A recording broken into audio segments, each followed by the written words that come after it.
Pria berjubah brokat menatap pemuda itu dan berkata, terowongan kehampaan telah terbuka. Jika kau punya kekuatan, kau juga bisa menjarah kehampaan lainnya. Kita membuka terowongan kehampaan hanya untuk kenyamanan. Soal apa yang dibayar para tamu, kita tidak bisa mengendalikan mereka. Petik 2. Baiklah, aku akan mengirim 50.000 batu keos untuk menjarah benua tempat rasmu berada. Maukah kau menerima tawaran ini? Tanya pemuda itu dingin. Tentu saja, pria berjubah brokat sama sekali tidak gugup. Pemuda itu berkata, kalau begitu kau sedang menunggu pemusnahan. Sedangkan untuk klan brokat, jika kita punya kemampuan untuk menerima tawaran ini, itu adalah takdir kita. Pria berjubah brokat itu penuh percaya diri dan tanpa rasa takut. Begitu pemuda itu mengangkat tangannya, ia keluar membawa 50.000 batu keos. Pria berjubah brokat itu pun mengangkat tangannya dan berkata, untuk pergi ke kehampaan tempat ras kita berada, kita membutuhkan 100.000 batu keos, yang berarti satu lompatan lagi. Sekali lagi, pemuda itu melambaikan tangan dan memberikan 50.000 batu keos. Semua orang begitu terpesona karena 100.000 batu keos keluar begitu saja. Setelah pria berbaju brokat mendapatkan batu keos, ia berkata sambil tersenyum, silakan, Tuan. Para pemuda itu masih berdiri dengan tangan negatif dan memasuki terowongan kehampaan, lalu menghilang di depan semua orang. Jika ada yang ingin memasuki terowongan kehampaan, silakan masuk. Pria berbaju brokat tersenyum dan menghilang di pintu masuk terowongan kosong.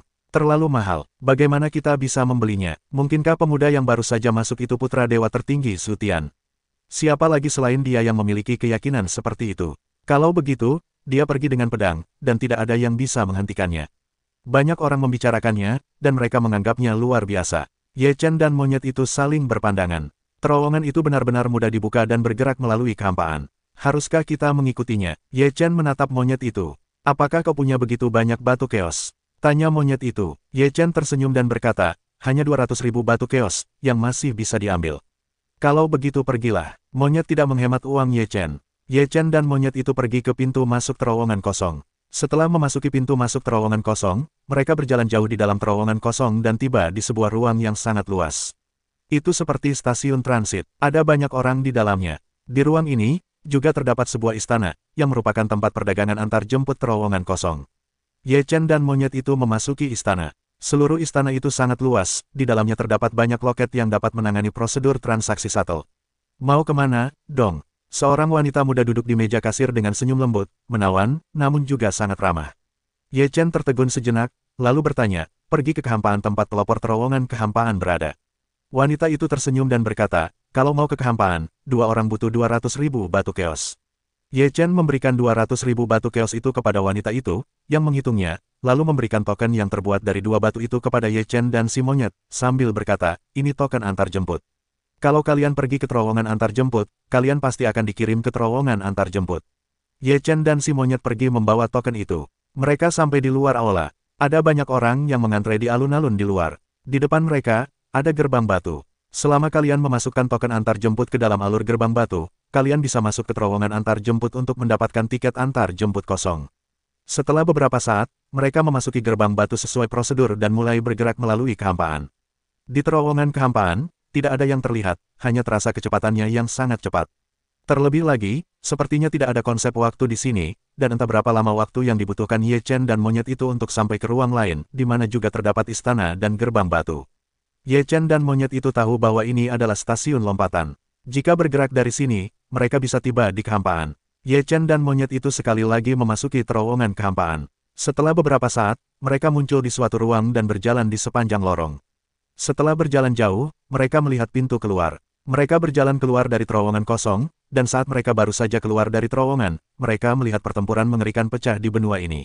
Sebuah pedang terbang melintasi dunia, dan kekuatan mengerikan meletus. Itu bertabrakan dengan lonceng emas. Jam besar itu juga sangat mengerikan, ada tekanan kuat yang bisa membuat orang terengah-engah. Itu Su Shendao. Ye Chen tampak seperti dua kacang polong di pisau. Apakah jam itu juga artefak paling berharga? Bisakah itu bersaing dengan Su Shendao? Monyet itu juga sangat terkejut. Ye Chen berseru, tidak heran orang-orang di kehampaan tidak takut sama sekali. Mereka penuh percaya diri, memang begitu. Mengapa gelar-gelar tertinggi terus muncul sekarang? Aku telah hidup begitu lama, dan aku belum pernah melihatnya sekalipun. Kata monyet. Ye Chen berkata, perubahan besar telah terjadi di seluruh dunia yang kacau, dan sekarang ada terowongan kosong. Komunikasi antara kehampaan akan semakin dekat. Semua penjarahan tidak akan terelakkan, dan kontradiksi akan terus meningkat. Monyet itu berkata, maksudmu kekacauan akan pecah dalam kekacauan. Sulit untuk mengatakannya. Ye Chen tidak tahu. Setelah itu, Ye Chen melihat putra dewa gelar yang paling dihormati Zhu Tian di kehampaan. Sekarang wajahnya tidak tampan. Dia pikir dia bisa menyapu semuanya dengan pedang Zushen, tetapi dia tidak menyangka ada artefak gelar tertinggi di sini. Dao Zushen terus-menerus bertabrakan dengan jam emas itu. Setiap tabrakan dapat menghancurkan kehampaan dan menenggelamkan bumi. Kekuatannya mengerikan. Tidak ada yang berani mendekat. Kedua belah pihak hanya bisa menghindarinya sejauh mungkin. Putra Dewa Zhu Tian, dewa yang paling dihormati, tahu bahwa dia tidak akan pernah mencapai tujuannya hari ini, jadi dia sangat tegas. Dia langsung mengangkat pedang Zushen dan datang ke terowongan kehampaan. Tidak ada pengejaran dari Dewa Kekosongan. Jika bertabrakan dengan artefak simbol tertinggi di terowongan kehampaan, seluruh terowongan kehampaan akan hancur, yang merupakan kerugian besar bagi mereka. Ye Chen dan monyet itu menatap putra dewa tertinggi Zhu Tian yang memasuki terowongan kehampaan. Monyet itu pun memarahi, berbaring di palungan, sudah sampai di sini. Aku baru saja datang, membuang-buang 100.000 batu keos. Ini 200.000 batu keos. Ye Chen mengoreksi. Kalian berdua berkonspirasi, tanya monyet itu. Ye Chen tersenyum dan berkata, mereka menghabiskan begitu banyak tenaga hanya untuk 200.000 batu keos. Apa yang harus kita lakukan sekarang? Tetap di kehampaan atau pergi? Tanya monyet itu. Ye Chen berkata, jika kalian datang ke sini, kalian akan merasa tenang. Ye Chen berjalan santai menuju kota terdekat, yang disebut kota Yunsu. Setelah memasuki kota, Ye Chen dan monyet itu berjalan-jalan di jalan, lalu tiba di sebuah kuil. Ada banyak orang yang datang dan pergi di kuil ini, dan ada aliran dupa yang tak ada habisnya. Ye Chen dan monyet itu merasa aneh. Siapa yang disembah di kuil ini? Membiarkan begitu banyak orang menyembah. Dua orang dengan penasaran memasuki kuil. Di aula utama kuil terdapat sebuah patung emas. Patung itu sangat indah, seorang pria parubaya yang agak kurus kering. Pria parubaya itu memiliki sepasang mata yang cemerlang. Ia bisa merasakan keberaniannya yang luar biasa hanya dengan melihat patung itu. Pria itu menyeret sebuah jam emas besar dengan satu tangan, membentuk kep tangan dengan tangan lainnya, dan bersiap menyerang. Seketika, monyet dan monyet itu melihat lonceng emas, dan mereka sangat familiar dengan jam emas yang pernah mereka lihat sebelumnya. Di puncak aula, terdapat sebuah plakat di atas patung tersebut. Plakat itu diukir dengan huruf emas, Dewa Kehampaan Tertinggi. Monyet itu berkata, apakah ini dewa tertinggi di kehampaan? Ye Chen sedikit mengernyit dan berkata, apakah ini juga mengumpulkan kekuatan iman? Setelah Ye Chen dan monyet itu keluar dari kuil, mereka terus berjalan-jalan di sekitar kota, dan bertanya tentang beberapa hal tentang kehampaan. Ye Chen dan monyet itu telah mendengar beberapa berita di sepanjang jalan. Tanah hampa ini bukanlah benua yang utuh. Dibandingkan dengan daratan, tanah hampa ini jauh lebih kecil. Namun, sebelum zaman kuno, ada dewa gelar tertinggi, sehingga menjadi kuat dan menjadi tempat paling suci di hati semua orang di kehampaan ini. Oleh karena itu, nama tempat ini juga diubah menjadi kehampaan. Di antara kota-kota yang duduk di tanah dewa kehampaan, setiap kota memiliki kuil hampa yang menyembah dewa tertinggi kehampaan. Semua orang di kehampaan telah menyembah dewa tertinggi kehampaan selama bertahun-tahun. Tidak hanya itu, tetapi juga di tempat-tempat lain di kehampaan ini, ada kuil dewa tertinggi kehampaan yang disembah oleh dunia. Ye Chen dan monyet itu juga belajar tentang tempat di mana keturunan dewa yang mulia tinggal. Mereka tinggal di tempat paling suci dan misterius dari dewa kehampaan, kota kehampaan. Ini adalah tempat di mana puncak kehampaan disebut dewa, meninggalkan banyak detail yang kuat. Kota kehampaan sebenarnya adalah sebuah gunung, yang disebut Gunung Wukong. Sebuah kota dibangun di atas gunung kehampaan ini, dan juga terdapat sebuah kuil besar di kota tersebut. Terdapat keturunan dewa tertinggi yang tak terhitung jumlahnya di kehampaan, yang keluarganya tak tertandingi besarnya, dan artefak gelar tertinggi melindunginya, sepenuhnya mengendalikan kehampaan ini. Selain itu, kitab suci kuno yang ditinggalkan oleh dewa kehampaan tertinggi berkaitan dengan kehampaan, sehingga keturunan dewa kehampaan tertinggi menggunakan metode ini untuk membuka terowongan kehampaan satu persatu. Begitu banyak terowongan yang dibuka dengan sia-sia, benar-benar untuk mendapatkan lebih banyak batu kekacauan. Monyet memikirkan kereta gantung. Dengan esensi kehampaan, ia tidak perlu menghabiskan begitu banyak energi untuk membuka terowongan. Sekalipun terowongan itu bisa menghasilkan banyak batu kekacauan untuk mereka, tampaknya itu bukan tujuan sebenarnya mereka. Maksudmu mereka punya tujuan lain? Tanya monyet. Ye Chen berkata, sulit dikatakan. Namun, saat ini, pembukaan terowongan kehampaan memang nyaman bagi banyak orang dan juga meningkatkan komunikasi antar kehampaan utama.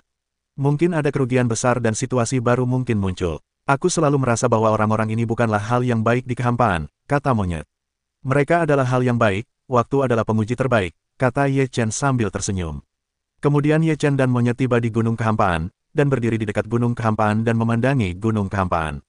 Memang ada kolam kota di gunung kehampaan, dengan istana-istana di kolam kota yang berkelompok. Sangat dalam sehingga tidak perlu mendapatkan begitu banyak batu kekacauan. Ye Chen mengamati situasi di gunung kosong dan bergumam dalam hati. Entah mereka sudah kenyang atau mereka sudah mencoba, kata monyet itu. Ye Chen dan monyet itu tinggal di kota dekat Gunung Kosong selama beberapa hari, dan mendengar lebih banyak tentang Gunung Kosong, serta melihat beberapa orang di Gunung Kosong bepergian di kota. Ye Chen melihat orang-orang di Gunung Kosong lebih arogan dan mendominasi, tetapi orang-orang di kota tidak hanya takut pada orang-orang Gunung Kosong, tetapi juga sangat kagum pada Gunung Kosong. Bahkan kota-kota seperti itu memiliki kuil, dan mereka menerima pemujaan dari orang-orang. Apakah pendekatan ini tampak berbeda dari kuil-kuil di daratan para dewa? Mengapa kita mengumpulkan kekuatan iman? Ye Chen bingung. Setelah tinggal di kota selama beberapa hari, Ye Chen membawa monyet itu kembali ke terowongan kosong. Kali ini, Ye Chen berencana pergi ke benua perunggu untuk melaksanakan perintah leluhur benua perunggu. Dia diselamatkan oleh orang lain. Kebaikan semacam ini tak terkira. Kali ini, Ye Chen dan monyet menghabiskan 300.000 batu keos, dan melalui terowongan, mereka mencapai kehampaan tempat benua perunggu berada. Pintu masuk terowongan terletak di tanah pencerahan ilahi. Ye Chen dan monyet keluar dari terowongan dan langsung menuju benua perunggu. Setelah tiba di benua perunggu, Ye Chen tidak pergi ke dinasti perunggu untuk menjelaskan situasinya, tetapi mengirim surat kepada Dewa Perunggu. Dia hanya membutuhkan berita itu untuk menyampaikannya kepada dinasti perunggu. Apakah para Dewa Perunggu percaya atau tidak adalah urusan mereka sendiri. Ye Chen menyelesaikan tugas ini, lalu memasuki terowongan kosong itu lagi dan kembali ke benua keos. Benua keos sangat jauh dari benua pencerahan ilahi, dan dibutuhkan 5 lompatan, dan 2 orang membutuhkan 500.000 batu keos. 5 lompatan, yang memakan waktu sekitar 10 hari, tiba di kehampaan tempat benua keos berada. Terowongan kehampaan itu terletak di tanah dewa dan iblis. Para dewa dan iblis telah meninggalkan tanah dewa dan iblis untuk menghindari kehancuran yang ditimbulkan oleh Ye Chen dan Kaisar. Sekarang hanya tersisa 1 cangkang kosong di tanah dewa dan iblis. Apakah itu kehampaan hidupmu? Monyet itu melihat sekeliling. Aku akan membawamu ke benua keos, kata Ye Chen. Ye Chen membawa monyet itu ke benua keos.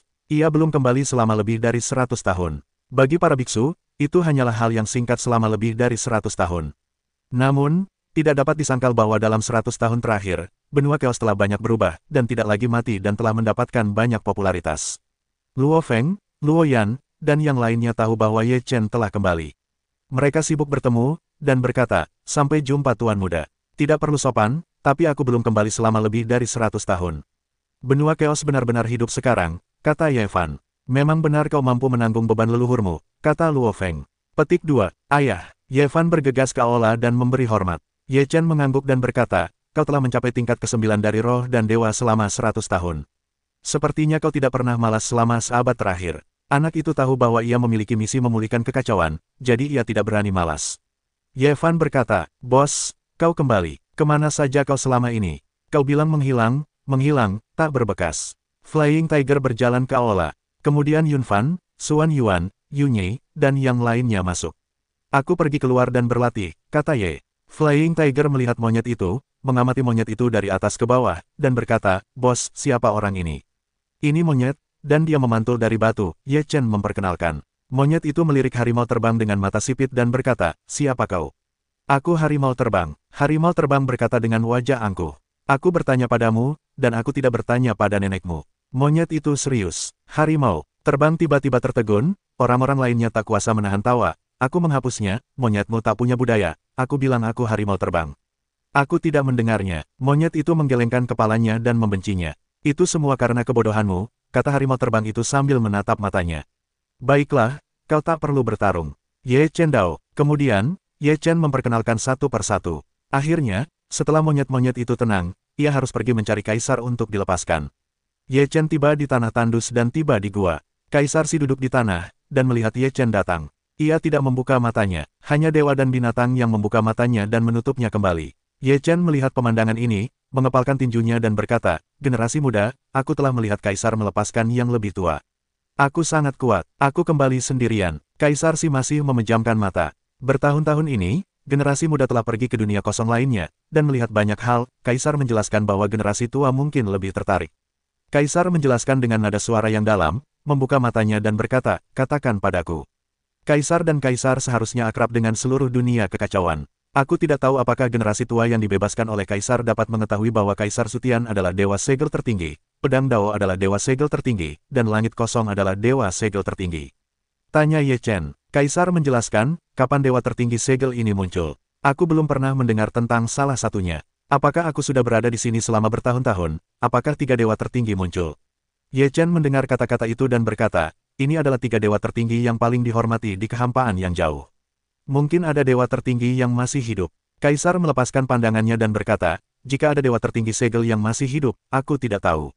Aku tidak yakin, kata Ye Chen. Sekarang keturunan dewa tertinggi kekosongan telah membuka kehampaan dan membangun terowongan kehampaan.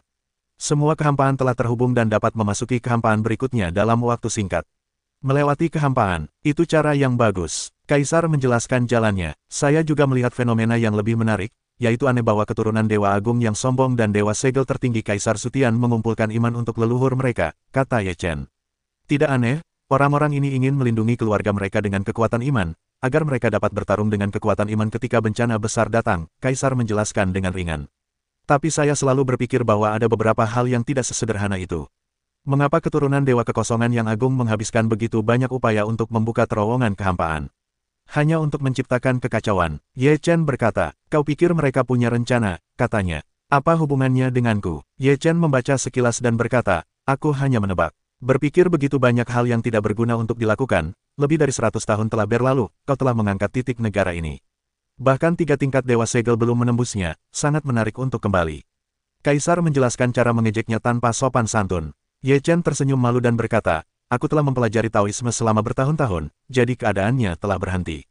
Kalau begitu aku akan melihat seberapa besar peningkatan dharmamu, Dewa, lepaskan dia. Kata Kaisar Si. Kelopak mata Tian-Tian terangkat, lalu berdiri, tubuhnya bergetar. Ye Chen melihat ini, otot-otot mulutnya ditarik keluar beberapa kali, dan berkata, begitu, tidak perlu. Kurasa perlu. Kaisar menjelaskan jalannya. Tian-Tian tidak sopan, mendengus langsung, akan membuat Ye Chen terkejut, lalu ekornya ditarik, Ye Chen ditarik ke udara. Ye Chen segera menenangkan tubuhnya, lalu 2 tinjunya erat-erat, langsung mengayunkan tinjunya ke arah Dewa Binatang Tian-Tian. Boom! Dewa Binatang Tian-Tian menerima pukulan dari Ye Chen, dan tubuhnya tidak bergerak. Kemudian, dengan sebuah kejutan, Ye Chen terpental keluar. Apakah begitu caramu mengerti? Sangat lemah, kata binatang buas itu. Bagaimana ini bisa dibandingkan denganmu? Kata Ye Chen. Berhenti bicara, datang lagi. Binatang buas itu bersenandung, dan menuangkannya ke Ye Chen. Ye Chen tidak sopan, kekuatan kekacauan bergegas keluar, pemahamannya tentang Tao selama ratusan tahun untuk perang yang sebenarnya. Hanya dalam pertempuran nyata yang berkelanjutan kita dapat membuat kemajuan dalam melanggar hukum dengan paksa. Ah, tapi jeritan Ye Chen terdengar. Di hadapan dewa dan binatang buas, kekuatannya untuk menghancurkan 10.000 metode hanyalah lelucon, dan tidak dapat melukai binatang buas Tianxi. Ye Chen sekali lagi dianiaya hingga benar-benar sakit, dan seluruh tubuhnya tidak baik. Kemudian, dia diseret oleh dewa dan binatang buas ke gua dan melemparkannya ke hadapan Kaisar Si. Itu tidak akan menjadi pukulan. Surga binatang buas. Ye Chen menderita di dalam hatinya. Anda juga memberikan tangan kepada Dewa Segel, atau mengucapkan kata-kata seperti ini. Karena ini sangat rentan, maka teruslah berlatih. Kaisar menjelaskan jalan yang ringan. Kemudian Ye Chen dilemparkan ke dalam tong besar berisi air darah oleh dewa dan binatang buas. Binatang buas. Ketika Ye Chen masuk, ia merasakan kekuatan dahsyat menghantam tubuhnya, seolah ingin menghancurkannya berkeping-keping. Apa ini? Tanya Ye Chen ngeri. Ini adalah esensi darah para dewa kuno. Aku menyatu menjadi satu. Aku menunggumu kembali dan menikmatinya. Kaisar Si tersenyum tipis. Mendengar itu, Ye Chen hanya bisa memarahi ibunya. Esensi darahnya jauh lebih murni dari sebelumnya. Begitu masuk, ia merasakan sakit yang tajam, seolah-olah meremukkan tulangnya sepenuhnya. Ye Chen menggertakkan giginya, dan pembuluh darahnya tiba-tiba pecah sepenuhnya, tetapi ia hanya bertahan kurang dari sesaat, lalu pingsan. Jumlah ini terlalu banyak. Setelah melihat ini, Dewa Binatang Surgawi berkata, apakah ini terlalu banyak? Dia mungkin tidak tahan dengan kemurnian esensi darah. Kaisar Si tidak peduli, dia akan baik-baik saja. Jika benda langit yang kacau hanya memiliki kemampuan ini, bagaimana mungkin ia menjadi tubuh kekacauan pertama? Setelah mendengar itu, Dewa Binatang Surgawi tidak lagi berkata apa-apa. Ia tahu bahwa Kaisar punya rencananya sendiri. Meskipun Ye Chen pingsan sebelumnya, esensi darahnya masih menggelembung. Ketakutan akan esensi darah membuat Ye Chen terbangun, tetapi segera pingsan lagi. Dengan cara ini, diulang lebih dari 10 kali, Kaisar melepaskan kehendak ini dari esensi darah untuk Ye Chen. Setelah setengah hari, Ye Chen terbangun. Seluruh tubuhnya terasa lelah dan nyeri, seolah-olah ia telah diremukkan dan disatukan kembali. Setelah itu, aku merendamnya dalam esensi darah setiap 3 hari, katanya. Ye Chen segera menarik napas dingin. Ia pikir tekadnya sangat kuat, tetapi ia tidak bisa tetap terjaga dalam esensi darah itu. Rasanya terlalu menyakitkan. Namun, Ye Chen sangat jelas bahwa ini adalah semacam latihan baginya, dan juga semacam kultivasi. Hanya ketika kekuatannya kuat, ia dapat menghadapi semua perubahan di masa depan. Ye Chen hanya berlatih di kuil Kaisar. Ia merendam esensi darah setiap 3 hari sekali. Setiap kali, Ia mati karena rasa sakit dan vitalitas. Dengan cara ini, setelah total 5 kali, Ye Chen akhirnya berhasil menembus ke lantai 3 Dewa Bergelar. Di lantai 3 Dewa Bergelar, Ye Chen merasakan peningkatan kekuatan yang pesat dan sangat menyukai perasaan ini. Setiap kali Dewa Gelar menerobos, kekuatannya dapat meningkat pesat, yang juga terakumulasi selama bertahun-tahun yang tak terhitung jumlahnya. Itulah sebabnya sulit untuk meningkatkannya setelah mencapai Dewa Gelar, tetapi setelah dipromosikan, kemajuannya dapat pesat. Setelah Ye Chen menerobos ke tingkat ketiga Dewa Gelar, Kaisar Si berkata, meskipun dia telah menerobos ke tingkat ketiga Dewa Gelar, dalam 10 hari ke depan, berendamlah dalam esensi darah. Jika kau tidak mengambil inisiatif untuk datang, kau tahu konsekuensinya. Ye Chen menyeringai. Ia terpaksa berlatih. Setelah Ye Chen meninggalkan Kaisar Si, ia kembali ke klan Chaos. Melihat napas Ye Chen yang naik, monyet itu bingung dan berkata, "Nak, apakah kau sudah berhasil?" Ye Chen mengangguk dan berkata, "Kenapa begitu aneh? Apakah kau belum melihat tanda-tanda terobosan sebelumnya?" Kata monyet. Ye Chen berkata, "Apakah kau tahu itu? Selamat kepada Tuan Muda, kekuatanmu telah meningkat ke tingkat yang lebih tinggi." Luo Feng memuji. Ye Chen berkata, "Selama bertahun-tahun, bisakah kita mendengar kabar dari ras lainnya?" Luo Feng berkata, "Tidak ada kabar, mungkin mereka pergi ke kehampaan lain." Ye Chen mengangguk sedikit. Memang mungkin ras-ras ini pasti akan kembali di masa depan dan tidak akan pernah bertahan hidup di kehampaan lain. Inilah asal-usul mereka. Kemudian, Ye Chen datang ke area terlarang keluarga Chaos, langsung melompat ke kolam Chaos, dan kemudian mengikuti kolam Chaos ke dunia Chaos semesta. Lebih dari 100 tahun telah berlalu. Xiao Daozi telah tumbuh dewasa, dan keluarga Chaos telah dibangun kembali. Sudah waktunya untuk menghubungkan Liu Piaoxue dan Xiao Daozi ke dunia Chaos. Ye Chen kembali ke kekacauan semesta dan datang ke Aula Cahaya. Di Aula Cahaya, Liu Piaoyue sedang menikmati bunga-bunga di taman belakang, memandangi bunga-bunga indah itu dengan linglung. Memikirkanku, pada saat ini, sebuah suara yang familiar terdengar dari belakang. Liu Piaoyue tiba-tiba terbangun, dan kemudian refleks yang sama menoleh, seolah-olah tindakan ini telah dilakukan berkali-kali. Saat melihat Ye Chen, Liu Piaoyue tertawa terbahak-bahak seolah-olah ia adalah bunga di taman ini. Ye Chen maju, membuka tangannya, dan memeluk Liu Piaoyue. Liu Piaoyue diam-diam bersandar pada Ye Chen, merasakan suhu tubuh Ye Chen dan mendengarkan detak jantung Ye Chen yang berirama. 100 tahun, bagi seorang biksu, tidaklah lama, tetapi bagi Acacia, itu sangat lama. Aku telah membuatmu menunggu. Ye Chen adalah seorang judo ringan. Liu Piaoyue berkata sambil tersenyum, selama kau mau kembali, tidak masalah berapa lama kau menunggu. Ye Chen mencium kening Liu Piaoyue dan berkata, hari ini, aku akan menjemputmu dan pergi dari sini bersama Xiao Daozi. Xiao Daozi sedang berlatih, dan aku tidak tahu kapan harus kembali. Liu Piaoyue berkata, itu benar, kita bisa menjalani dunia berdua untuk sementara waktu. Ye Chen tertawa dan menggendong Liu Piaoyue. Wajah Liu Piaoyue memerah, seolah baru pertama kali mengalami hal seperti ini. Nenek, aku kembali. Saat Ye Chen dan Liu Piaoyue baru saja memasuki ruangan, sebuah suara terdengar tanpa basa-basi. Dengan wajah tertekan, Liu Piaoyue berkata sambil tersenyum, Xiao Daozi sudah kembali. Petik 2. Ini saat yang tepat bagi anak ini untuk kembali. Ye Chen terpaksa tersenyum getir. Ye Chen menurunkan Liu Piaoxue dan berjalan keluar ruangan, kemudian seorang pemuda bertubuh sedang yang penampilannya seperti Daoyan dan 3 terlihat seperti daun kecil muncul di depan Ye Chen. Setelah melihat Ye Chen, pemuda itu tampak bingung. Ia sepertinya pernah melihatnya sebelumnya, tetapi ia tidak dapat mengingatnya dengan jelas. Xiao Daozi, aku bertemu kakekmu. Liu Piaoyue berkata. Ketika Xiao Daozi mendengar kata-kata itu, matanya tiba-tiba berbinar. Apakah ini kakeknya yang legendaris? Aku bertemu kakekku. Putra Dao berlutut dan memberi hormat. Ye Chen membantu Dao berdiri dan berkata sambil tersenyum, anak baik, aku telah tumbuh begitu besar dalam sekejap, dan kultivasi 100 tahun telah mencapai dewa sejati. Bagus, bagus. Kakek, apakah kau di sini untuk membawa kami ke dunia kekacauan? Ye Chen berkata sambil tersenyum, ya, namun, kekacauan tidak begitu mudah diatasi, kekuatannya tidak cukup kuat, tetapi untuk ditindas. Cepat atau lambat, aku akan menjadi orang yang kuat. Siapa yang tidak tumbuh dari yang lemah? Dao penuh dengan kebanggaan. Ye Chen berkata sambil tersenyum, bagus, tulang punggung. Kamu baru saja kembali dari latihanmu. Kembalilah dan istirahatlah dulu. Xiao Daozi mendengar kata-kata itu, lalu tertawa. Senyumnya penuh arti. Kemudian dia mengepalkan tinjunya dan berkata, kakek, nenek, cucu akan pergi dulu. Setelah jalan setapak itu selesai, dia bergegas pergi. Setelah Xiao Daozi pergi, Ye Chen bertanya, bagaimana ekspresi anak itu tadi? Xiao Daozi sudah berusia lebih dari 100 tahun, dan dia sudah dewasa. Bagaimana mungkin dia tidak mengerti urusan orang dewasa? Berapa banyak gadis muda di dunia cahaya yang bersujud di kakinya, dan anak ini sedang berbunga-bunga. Liu Piaoyue berkata dengan senyum pahit. Ye Chen berkata, kamu tidak peduli. Ada apa? Ketika anak itu sudah besar, kamu dan aku bersedia melakukan semua ini. Jika ada paksaan, bagaimana aku bisa mengaturnya? Liu Piaoyue Xue berkata. Ye Chen menghela napas, lalu menggendong Liu Piaoyue, lalu tertawa dan berkata, sekarang kau urus aku. Menjijikkan, seru Liu Piaoyue. Beberapa hari kemudian, Ye Chen datang ke dunia kekacauan bersama Liu Xiaoxue dan Xiao Daozi. Setelah keluar dari area terlarang, Xiao Daozi merasakan kekacauan dunia kekacauan dan berkata dengan penuh emosi, apakah ini dunia kekacauan? Sungguh napas yang kuat. Ye Chen berkata, di sini juga tempat kelahiran kekacauan, benua kekacauan. Ye Chen membawa Liu Feixue dan Xiao Daozi ke aula klan kekacauan, lalu mengumpulkan Ye Fan, Daoyan, dan Xiao Ye untuk reuni besar. Ketika Daoyan dan Xiao Ye melihat Xiao Daozi, mereka sangat gembira. Xiao Ye memeluk Xiao Daozi. Xiao Daozi berkata, Niang, pelan-pelan saja.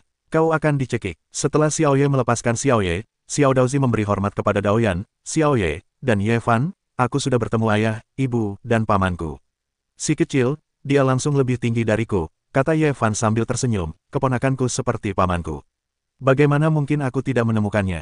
Apa kau takut punya keponakan palsu? Xiao Daozi menggoda dirinya sendiri. Ye Fan berkata, apa itu palsu? Aku ingin bertanya pada orang tuamu. Xiao Daozi menatap tajam, kakak, apa maksudmu? Kau bercanda. Ye Fan berkata sambil tersenyum. Paman, 100 tahun lagi telah berlalu. Di mana bibiku? Xiao Daozi berkata dengan senyum sinis. Ye Fan menatap tajam, kau percaya aku akan menggantungmu sebentar lagi? Berani sekali. Xiao Daozi bergumam. Ye Fan berkata, wajar kalau paman memukul keponakan. Kau mencobanya, kata Xiao Daozi. Apakah pantas adikku memukul adikku? Ye Fan berkata, sudahlah, jangan bertengkar lagi. Hari ini adalah hari untuk anggota keluarga kita. Kita akan menyiapkan jamuan makan nanti, dan kita akan merayakannya dengan meriah. Sebagai kepala keluarga, Ye Chen masih memiliki martabat seperti ini. Kemudian, meja yang penuh dengan makanan dan anggur disajikan, dan keluarga itu sangat bahagia dan menikmati reuni seperti itu. Hati Ye Chen gembira, ia juga memiliki istri, anak, dan cucu. Waktu berlalu begitu cepat. Setelah 3 putaran anggur, Ye Chen meninggalkan meja anggur dengan perasaan kecewa. Liu Piaoxue mengikutinya, memegang tangan Ye Chen dan berkata, ada apa? Ye Chen tersenyum tipis dan berkata, tidak apa-apa. Aku hanya memikirkan ayah, ibu, dan kakekku. Liu Piaoyue mendengar kata-kata itu, lalu menggenggam tangan Ye Chen erat-erat, lalu bersandar di tubuh Ye Chen, dan berkata, suatu hari nanti, kita pasti akan bersama lagi. Ye Chen menarik napas dalam-dalam dan berkata, aku hanya takut putraku ingin membesarkannya, tetapi aku tidak ingin tinggal. Tidak, mereka akan menunggu hari itu. Liu Piaoyue berkata dengan tegas. Ye Chen berkata, aku harap begitu. Jika suatu hari nanti aku mencapai puncak gunung, aku ingin langit dan bumi ini tidak lagi mengikatku pada segalanya. Aku akan melangkah di atas kehendak langit dan bumi. Liu Piaoyue menatap Ye Chen. Mata Ye Chen penuh dengan semangat juang dan kegigihan. Ia seolah melihat Ye Chen, yang saat itu masih seorang biksu cilik. Setelah reuni dengan keluarganya, Ye Chen datang menghadap kaisar dan mulai berlatih. Diperkirakan Ye Chen adalah satu-satunya di dunia kekacauan yang mendapatkan perlakuan seperti itu.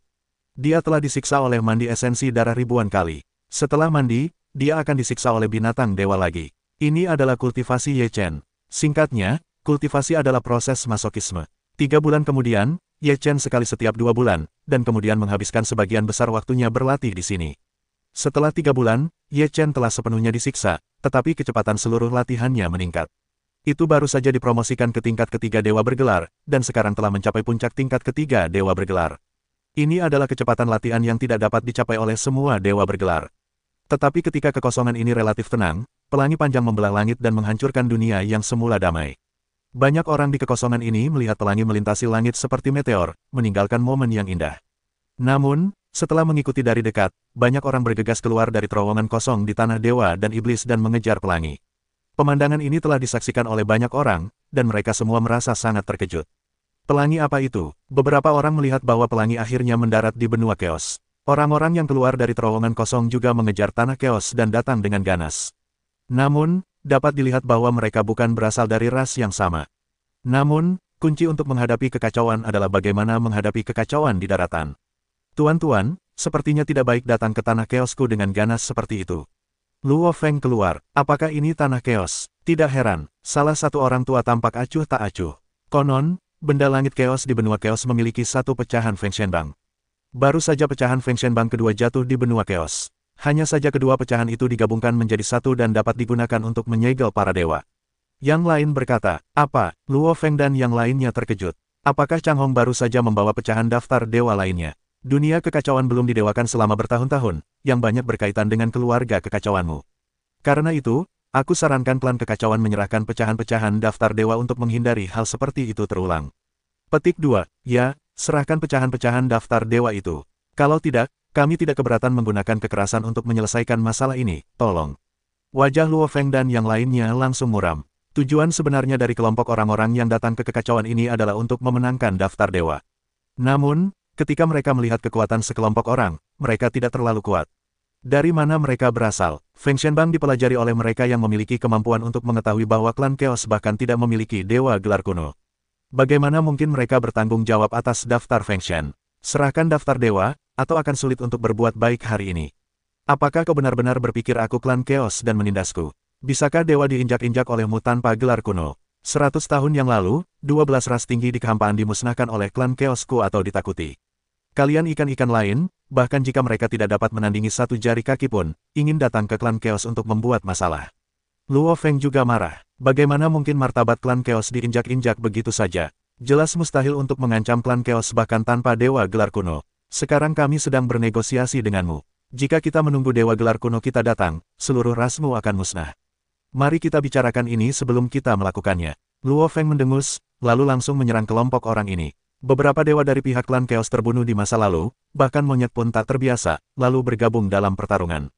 Jika kau membunuh kami, Chaos akan hancur. Seseorang masih mengancam, tergantung kemampuanmu. Luo Feng berteriak dengan marah, bertepuk tangan, dan menghajar orang itu hingga berkeping-keping. Monyet itu memegang tongkat besi, kekuatan tempurnya mengerikan, tongkat itu bisa menghancurkan seseorang. Melihat orang-orang itu ketakutan, dari mana klan Chaos ini berasal, monyet yang begitu ganas. Ye Fan, Dao Yan, dan yang lainnya terkejut. Mereka juga baru pertama kali melihat kekuatan monyet. Mereka benar-benar yakin dengan kekuatan bertarung monyet. Mereka yang datang ke klan Chaos untuk memamerkan kekuatan mereka hanyalah umpan meriam untuk menjelajahi jalan, hanya untuk menguji kekuatan klan Chaos. Orang-orang kuat yang sebenarnya sedang menonton dalam kegelapan. Ketika orang-orang itu melihat kekacauan, keganasan klan membuat mereka segera mundur. Namun, Luo Feng tidak berniat menyerah. Ia membawa orang kuat dari klan Chaos untuk mengejar dan membunuh mereka semua. Sepertinya Tuan harus memberi lebih sedikit perhatian, kata Yan Luo. Luo Feng mengangguk lalu berkata, carilah bagian kedua dari fragmen daftar Dewa Angin, dan kau harus menemukannya. Seluruh keluarga Chaos segera mulai mencari benua Chaos dalam skala besar. Di kehampaan ini, banyak orang menyaksikan. Baru saja, pembantaian klan Chaos telah membunuh orang-orang dari kehampaan lain, yang juga membuat mereka gemetar. Hal semacam ini sudah lama tidak terjadi. Ye Chen mendapat kabar dari Luo Yan, yaitu, ia ingin kembali ke tanah kekacauan, tetapi sekarang ia sedang mandi dengan esensi dan darah, dan Kaisar tidak mengizinkannya pergi. Ye Chen hanya bisa menunggu sampai mandi. Daftar dewa kedua telah tiba di benua kekacauan. Apakah ini berarti kita akan mulai menyembah dewa? Ye Chen bertanya kepada Kaisar Si. Kaisar Si berkata, ini seharusnya menjadi kehendak langit dan bumi. Segala sesuatu tidak dapat diperbaiki. Setelah waktu yang lama, perubahan penting telah terjadi. Jika tidak, bagaimana aturan dunia dapat terus berlaku? Apa kehendak langit dan bumi? Apakah itu nyata atau ilusi? Ye Chen telah mendengar banyak tentang kehendak langit dan bumi. Tampaknya banyak hal disebabkan oleh kehendak langit dan bumi, bukan dikendalikan oleh manusia.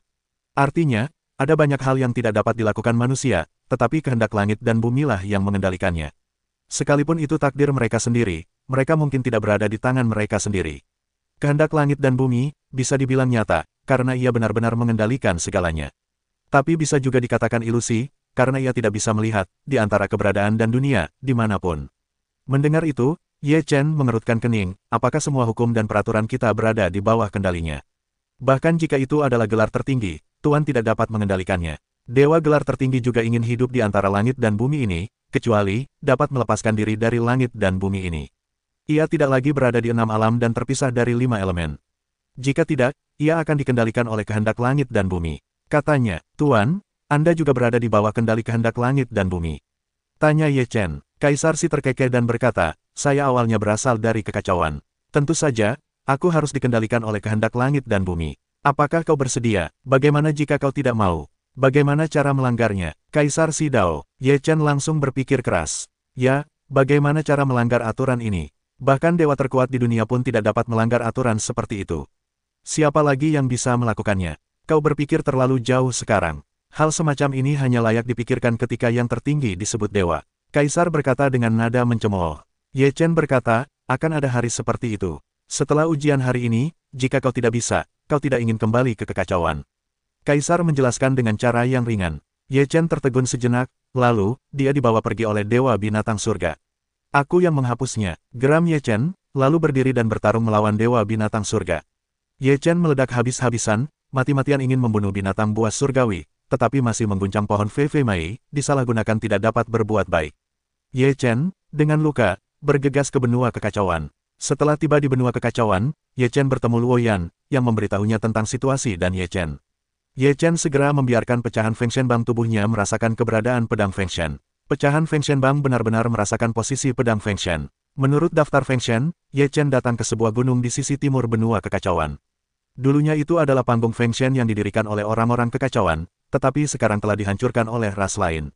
Saat ini, klan kekacauan belum membangun panggung Feng Shen lagi, jadi ketika mencari pecahan daftar Feng Shen, mereka tidak menemukan tempat ini. Ketika Ye Chen tiba di panggung Feng Shen, dia melihat sebuah pedang dimasukkan ke dalam panggung Feng Shen yang asli. Ini memang pedang yang dia lihat di Shen Mingshan sebelumnya. Feng Shenjian, akhirnya kau bersedia kembali. Ye Chen Dao, pedang Feng Shen berdengung, lalu menarik diri dari panggung Feng Shen dan berdiri di udara. Kemudian Feng Jingyu mendengar suara pedang Feng Shen di meja Feng Shen. Kehendak langit dan bumi memang begitu, aku tak punya cara. Jika bukan karena para dewa, aku akan terlalu malas untuk datang. Pedang Feng Shen meremehkan jalannya. Sudah bertahun-tahun, kau masih saja mati. Aku tak ingin dimanipulasi. Kendo Feng Shen, kau tak ingin dikendalikan oleh manusia, tetapi kau juga dikendalikan oleh kehendak langit dan bumi.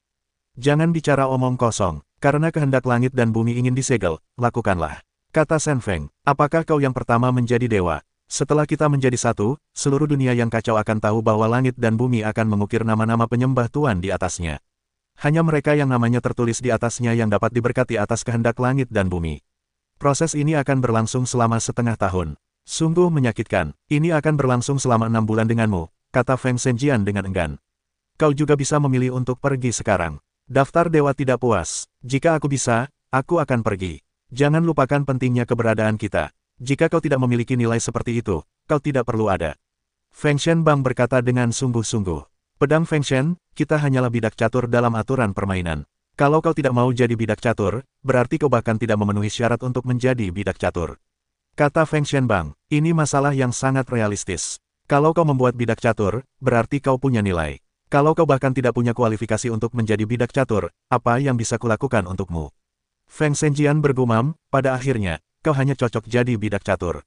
Sekalipun aku tidak bisa, aku akan melakukan apa yang ingin kulakukan, dan tak seorang pun bisa menghentikanku. Terserah kau mau, kau ingin menghancurkan dirimu sendiri. Aku tak bisa menghentikanmu. Feng Shenbang berkata, kita satu tubuh, tapi satu tubuh dan 2 jiwa. Akibatnya, inilah situasinya. Jika kau menghancurkannya, keberadaanku tak akan berarti. Feng Shenjian berhenti bicara dan terdiam di udara. Kemudian, Feng Shenbang berkata kepada Ye Chen, bangun kembali platform Feng Shen, dan Feng Shen akan datang. Ketika Ye Chen mendengar kata-kata itu, dia mengangguk. Itu adalah kehendak langit dan bumi. Itu juga sebuah tren. Tak seorang pun bisa menghentikannya. Seluruh dunia yang kacau akhirnya menantikan pendewaan. Ye Chen segera mengatur agar Luo Yan membangun kembali panggung Feng Shen. Luo Yan segera mengikutinya dan membangun kembali sesuai spesifikasi sebelumnya. Dalam waktu singkat setengah bulan, Feng Shenbang selesai dibangun. Berita tentang pembangunan kembali panggung Feng Shen tentu saja tidak bisa disembunyikan. Ye Chen tidak berniat menyembunyikannya. Bagaimana cara menyembunyikan kisah Feng Shen? Seluruh kekacauan ini akan menjadi sensasional. Klan kekacauan sedang membangun kembali panggung Feng Shen. Apakah kau benar-benar ingin menjadi dewa? Akhirnya, aku telah berada di puncak lantai 9 Dewa Roh selama 50.000 tahun. Sudah lama sejak tidak ada dewa. Banyak dari 9 lapisan roh teratas telah menghilang, tetapi masih banyak yang tersisa. Berapa banyak orang yang akan berhasil kali ini? Setelah para dewa disembah, seluruh dunia yang kacau akan kembali memasuki era kemakmuran, dan semua ketertiban akan kembali. Aku benar-benar tidak tahu seperti apa situasinya nanti. Pada saat ini, banyak orang datang ke benua kekacauan untuk menyaksikan panggung Feng Shen. Setelah melewati terowongan kehampaan, berita pun menyebar di setiap kehampaan, dan dunia yang kacau bergolak. Banyak orang tak segan-segan menghabiskan banyak batu kekacauan untuk bergegas ke tanah kekacauan, hanya untuk menyaksikan momen pemujaan dewa. Semakin banyak orang yang keluar dari terowongan kehampaan di negeri para dewa dan iblis. Ada juga ras-ras yang lebih tinggi yang telah lolos dari kehampaan ini, seperti para dewa dan iblis, pedang hijau, samsara, para dewa, dan sebagainya. Selain itu, Kaisar Yuming, Long Wu, Yang Jiong, Del telah dimusnahkan, tetapi para talenta yang akhirnya melarikan diri telah kembali dengan tenang. Mereka telah memenuhi syarat untuk menjadi dewa. Setelah mereka dianugerahi dewa kali ini, mereka dapat terus meningkatkan dan membalaskan dendam rakyat mereka. Ada semakin banyak orang di benua yang kacau, dan keluarga kekacauan belum diblokir. Ye Chen di hadapan semua orang, berjalan di platform Fengshen Bang bergegas keluar dari tubuhnya, melayang di udara. Pedang Fengshen juga mulai berubah, secara bertahap dari bentuk pedang menjadi penampilan daftar Fengshen. Dua tablet suci berkilau dan melayang di udara. Selama dua keping dewa tumpang tindih, mereka dapat mulai bersama. Banyak orang melihat mulut kering, sangat gugup. Dua keping daftar dewa perlahan mulai menutup, dan kemudian tumpang tindih bersama. Pada saat itu, cahaya terang keluar dari celah. Cahaya itu bersinar di langit, yang sangat menyilaukan. Ketika cahaya itu menghilang, kedua bagian daftar dewa itu menyatu sempurna, menjadi satu kesatuan utuh tanpa jejak. Pada saat ini, langit dan bumi dipenuhi penglihatan, gemuruh guntur, dan perubahan. Bukan hanya kehampaan ini, tetapi juga berbagai macam penglihatan terjadi di setiap dunia hampa di seluruh dunia yang kacau. Beberapa bintang jatuh ke dalam kehampaan, beberapa air mengalir kembali ke kehampaan, beberapa bersinar bersama matahari dan bulan. Penglihatan yang tak terhitung jumlahnya muncul, dan semua orang di dunia yang kacau itu ketakutan. Mereka semua tahu bahwa feodalisme telah dimulai. Daftar dewa itu berkelap-kelip dengan cahaya, dan seluruh daftar dewa itu terus bertambah menjadi objek raksasa dengan panjang 100 kaki dan lebar puluhan kaki. Berapa banyak orang yang ingin menjadi sebesar ini? Tanda tanya petik 2. Menurut catatan sejarah, ketika terakhir kali para dewa diberikan, daftar dewa itu hanya sepanjang belasan kaki. Sekarang, panjangnya memang 100 kaki. Ini terlalu mengerikan. Ye Chen melihat pemandangan ini, hatinya juga ketakutan. Ia berdiri di mimbar Fengshen, merasa sangat kecil. Setelah daftar Fengshen membesar, cahaya-cahaya berterbangan dari segala arah dan jatuh ke daftar Fengshen. Setiap kali sinar cahaya jatuh ke daftar dewa, akan meninggalkan setitik cahaya, yang melambangkan seseorang yang telah dikanonisasi. Namun, nama itu tidak akan diungkapkan sekarang. Hanya pada saat dewa benar-benar disembah, nama itu akan disematkan terlebih dahulu, dan orang yang bersangkutan akan menerima berkat dari kehendak langit dan bumi. Seluruh daftar itu terlalu panjang, dan titik-titik cahaya di atasnya terus bertambah, tetapi dibandingkan dengan seluruh daftar, itu hanya sedikit. Semua orang menatap daftar dewa, terutama mereka yang telah mencapai tingkat 9 roh dan memenuhi syarat untuk menjadi dewa. Waktu ini terlalu penting, yang secara langsung menentukan apakah ia dapat terus berkembang dan sepenuhnya masuk ke dalam jajaran yang kuat. Waktu berlalu, cahaya masih terbang. Sebulan, 2 bulan, semakin banyak titik cahaya telah menempati sebagian kecil dari daftar dewa. 3 bulan, 4 bulan, menjelang bulan kelima, titik-titik cahaya pada daftar dewa telah penuh, dan cahaya yang berasal dari mereka semakin berkurang, dan akhirnya berhenti total. Titik-titik cahaya pada daftar dewa telah tak terhitung jumlahnya. Ye Chen sangat terkejut melihat pemandangan ini. Berapa banyak orang yang ingin menyegel dewa kali ini? Kaisar Si duduk di belakang surga binatang dewa, melihat pemandangan dari kejauhan, dan kemudian berkata, ada begitu banyak orang yang tersisa, kali ini skala pemujaan dewa benar-benar belum pernah terjadi sebelumnya. Jika orang-orang ini dewa, setidaknya dalam 100.000 tahun ini, kekacauan akan makmur. Belum tentu. Kaisar Si menggelengkan kepalanya dan berkata, aku sudah merasakan ada faktor yang tidak stabil di dunia kekacauan. Mungkin setelah kiamat ini, yang datang bukanlah kemakmuran, melainkan kegelapan. Dewa binatang surga terkejut, gelap. Petik 2. Kuharap tidak. Dunia kekacauan telah lama sunyi, dan sekarang konsekuensi menjadi dewa hanyalah kemakmuran dalam waktu singkat, atau periode kegelapan dalam waktu singkat. Katanya, kita tidak bisa menghentikannya. Dewa binatang, tidak perlu menghentikan kita dari mendominasi. Lagi pula, jika kehendak langit dan bumi telah menyetujui hal ini, tidak ada gunanya bagi siapapun untuk menghentikannya. Katanya, petik 2. Ini adalah kehendak langit dan bumi. Apakah kau ingin mengacak ulang? Ini adalah permainan bertahan hidup. Penciptanya adalah kehendak langit dan bumi. Semua orang di 6 alam harus mengikuti aturan permainan, yang mana mereka boleh hidup atau mati, katanya. Kau juga melihat semua ini, jadi kau harus membiarkan anak kecil Ye Chen menjadi lebih kuat dengan cepat. Tanya si monster. Kaisar Si berkata, benda langit yang kacau adalah konstitusi pertama dunia yang kacau. Keberadaannya digunakan untuk menyeimbangkan konsekuensi yang disebabkan oleh semua aturan di dunia yang kacau. Oleh karena itu, jika dia tidak kuat, siapa yang akan menyeimbangkan konsekuensi yang disebabkan oleh aturan ini?